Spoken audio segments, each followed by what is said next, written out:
Hello students, आप देख रहे हैं वर्कशीट सॉल्यूशन। तो आज का वर्कशीट है नंबर यहाँ पे 17 है, मगर ये वर्कशीट नंबर 18 है जो कि क्लास 6 के लिए सब्जेक्ट विज्ञान है। यहाँ पे अपना नाम लिखे, यहाँ पे अपने कक्षाध्यापक का नाम लिखे। तो ये वर्कशीट 27 नवंबर 2020 के लिए है। तो देखते हैं आज का वर्कशीट कि प्रकाश, छाया एवं परावर्तन। प्रकाश से छाया बनती है। प्रकाश से छाया बनती है। एक अंधेरे कमरे में टॉर्च जलाएं और टॉर्च के सामने अपना हाथ लाने पर टॉर्च के सामने दीवार पर बने हाथ की छाया देखेंगे कि आप अंधेरे में छाया नहीं देख सकते। क्या छाया बनाने के लिए आपको प्रकाश का स्रोत की आवश्यकता होगी?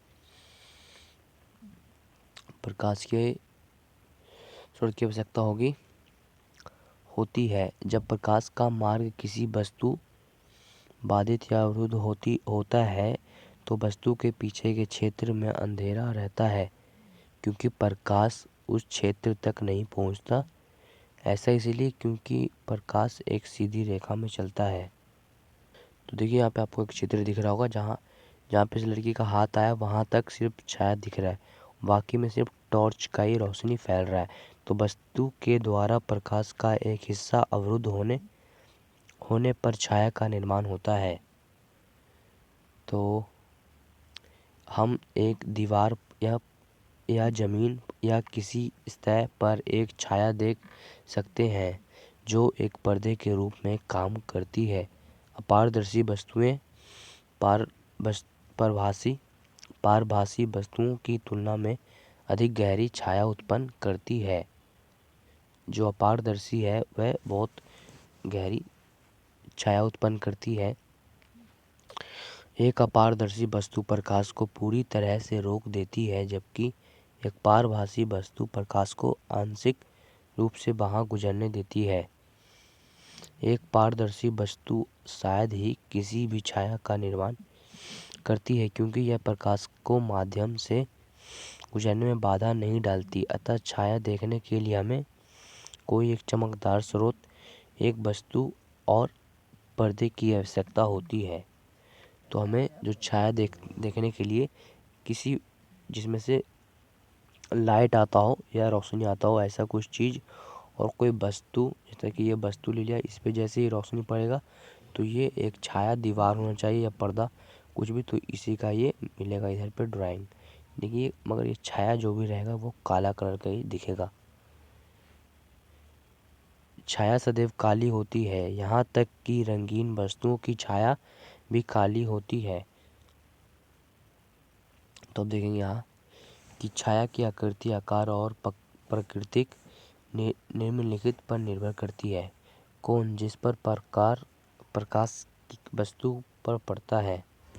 वस्तु और स्रोत का आकार, जैसा कि इस तरह का ये आकार है तो इस पे जब रोशनी पड़ेगा तो ये भी इसी तरह का बनेगा। वस्तु और प्रकाश स्रोत के बीच की दूरी, पर्दे और वस्तु के बीच की दूरी। कोण जिस पर प्रकाश वस्तु पर पड़ता है। यदि हम दिन के समय एक पेड़ की छाया का निरीक्षण करते हैं तो हम ध्यान देंगे कि छाया की लंबाई समय के साथ बदलती रहती है।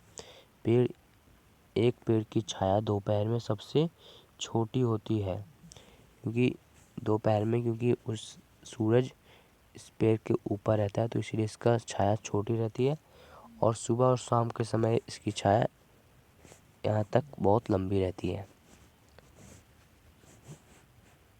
ठीक है, यही है कि इस तथ्य को पुराने समय में लोगों को समय जानने में मदद की।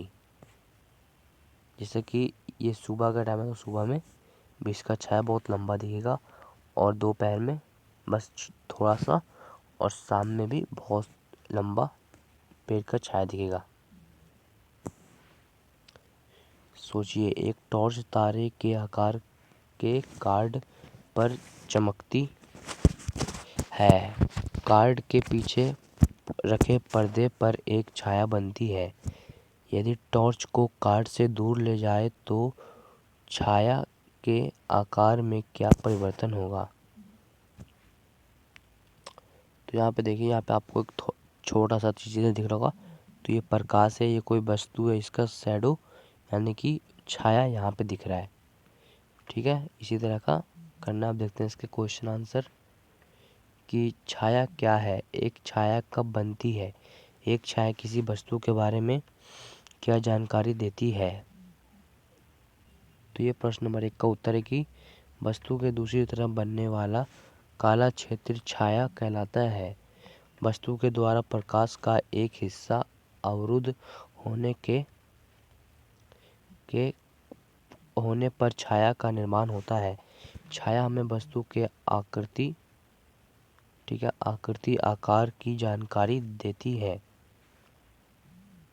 तो प्रश्न नंबर 2 है कि क्या वस्तु का रंग छाया के रंग को प्रभावित करती है। मतलब कि जैसा कि कोई वस्तु है लाल कलर का, तो इसका भी क्या छाया लाल कलर का ही आएगा, तो नहीं। इसका आंसर लिख देंगे नहीं। लकड़ी की कुर्सी का प्रकाश पड़ने पर क्या होगा। लकड़ी की कुर्सी पर प्रकाश पड़ने पर क्या होगा, देखते हैं इसका आंसर। तो ये प्रश्न नंबर 3 है कि लकड़ी की कुर्सी अपारदर्शी वस्तु है। अपारदर्शी वस्तु है जो किसी प्रकाश को रोक लेगी और हमें उसकी छाया दिखाई देगी। जो लकड़ी है वो अपारदर्शी है, तो उसकी छाया देखेगी। प्रश्न नंबर 4 है कि एक पेड़ की छाया दोपहर के समय कैसी होती है। आपको यहाँ पे उत्तर मिल जाएगा आपको, तो आपको ये पूरा लिख लेना है। सबसे छोटी सुबह में और शाम में सबसे लंबी होती है। ठीक है, आपको भी लिख लेना है इसी तरह से जैसा कि इसमें दिया गया है। देखते हैं नीचे में क्या दिया हुआ है क्वेश्चन में। तो सबसे छोटी सुबह शाम, तो लिख लेना है सबसे छोटी, फर्स्ट में लिख देना है सबसे छोटी, फिर यहाँ पे लिख देंगे सुबह, फिर लिख देंगे शाम। ठीक है, प्रश्न नंबर 4 का उत्तर हो जाएगा ये।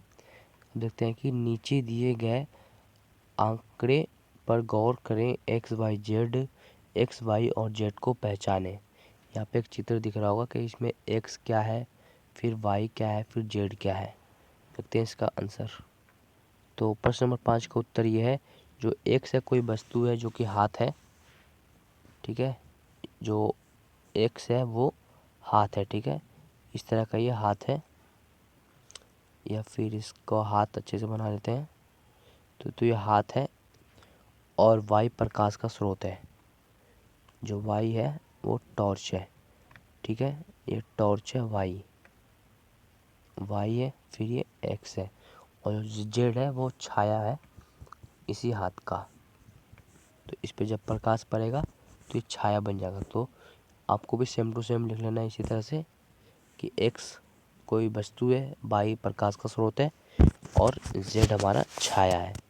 ठीक है, तो आज का वर्कशीट कंप्लीट होता है। अगर हमारे चैनल पहली बार है तो चैनल को सब्सक्राइब करें और इस वीडियो को लाइक करें। तो मिलते हैं अगले वर्कशीट में, तब तक के लिए गुड बाय, और चैनल को सब्सक्राइब कर दें।